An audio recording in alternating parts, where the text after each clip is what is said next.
tua nệ tí rồi bỏ xóa mâyในក្នុងព្រះពុទ្ធសាសនាដែលបងបានបន្សល់ទុកនៅព្រះធម៌ដែលជាមេគាក្នុងការដឹកនាំមនុស្សឲ្យស្វែងរកនៅសេចក្តីសុខពិតប្រាកដទាំងនៅក្នុងបច្ចុប្បន្នហើយនិងបរលោកក្នុងនោះព្រះពុទ្ធព្រះអង្គបានត្រាស់សម្ដែងអំពីតួនាទីរបស់ស្វាមីភរិយាញាតិញោមស្ដាប់ខ្សែវីដេអូនេះប្រកាសជាបាននៅប្រយោជន៍ជាពិសេសគឺគូស្វាមីភរិយាដែលបានរៀបចំអំពីពិធីឲ្យថ្មីព្រោះបើយើងរៀបចំអំពីពិធីហើយយើងមិនបានដឹងអំពីតួនាទីរបស់យើងជាស្វាមីតួនាទីរបស់យើងជាភរិយាទេអានោះប្រកាសជាអត់បានសុភមង្គលទេក៏ប៉ុន្តែប្រសិនបើយើងដឹងអំពីតួនាទីរបស់យើងក្នុងនាមជាប្តីក្នុងនាមជាប្រពន្ធគួរប្រតិបត្តិស្វាមីបែបណាស្វាមីគួរប្រតិបត្តិទៅភរិយាបែបណានោះសុភមង្គលគឺរមែងនឹងកើតមាននៅក្នុងពុទ្ធសាសនាព្រះអង្គសម្ដែងពីតួនាទីរបស់ស្វាមីត្រូវមានតួនាទីនឹងឯងគឺ5យ៉ាងចំពោះភរិយាទី1ត្រូវស្រឡាញ់ភរិយានឹងពេញសិទ្ធមានន័យថានៅពេលដែលរៀបចំអាពាហ៍ពិពាហ៍ចុះសម្បត្តិអាពាហ៍ពិពាហ៍ក្លាយជាគូស្វាមីនឹងគ្នាហើយស្វាមីនឹងគប្បីស្រឡាញ់ភរិយាដោយពេញសិទ្ធមួយដឹងមួយស្វាមីត្រូវមានប្រពន្ធមួយប្រពន្ធត្រូវមានស្វាមីមួយត្រូវស្រឡាញ់គ្នាដោយស្មើសិទ្ធពេញសិទ្ធបែបនេះទើបកើតជាសុភមង្គលទៅបានអានេះស្វាមីត្រូវមានតួនាទីទី1តួនាទីទី2មិនត្រូវមើលងាយភរិយាទេទោះបីនៅក្នុង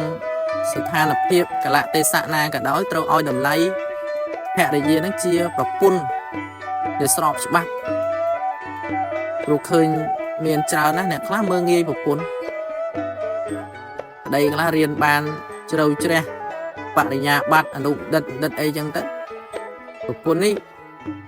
គាត់មិនបានមានការងារអីធំដុំទេគាត់នៅផ្ទះមើលថែកូនពួកសម្លៀកបំពាក់ដាំបាយដាំទឹក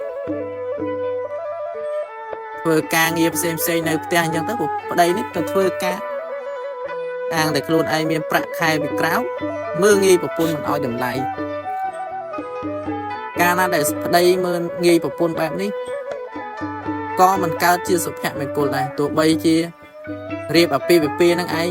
រយៈពេលយូរឆ្នាំក៏ដោយតិចឆ្នាំក៏ដោយវារកសេចក្តីសុខហើយនឹងសុភមង្គលនឹងមកអត់ឃើញដោយសារតែប្តីមិនឲ្យតម្លៃភរិយាចឹងតួនាទីទី2មិនត្រូវមើលងាយប្រពន្ធទេនៅក្នុងស្ថានភាពបែបណាក៏ដោយទី3មិនប្រព្រឹត្តរំលងចិត្តភរិយាមានន័យថាមុននឹងធ្វើអ្វីមួយសម្រាប់ការងារអ្វីវគ្គមួយគឺត្រូវតែសួរភរិយានឹងឯងជាគោលជាដំបូងសិនការយើងមិនទាន់រៀបអាពាហ៍ពិពាហ៍យើងមានម្ដាយមានឪពុកសម្រាប់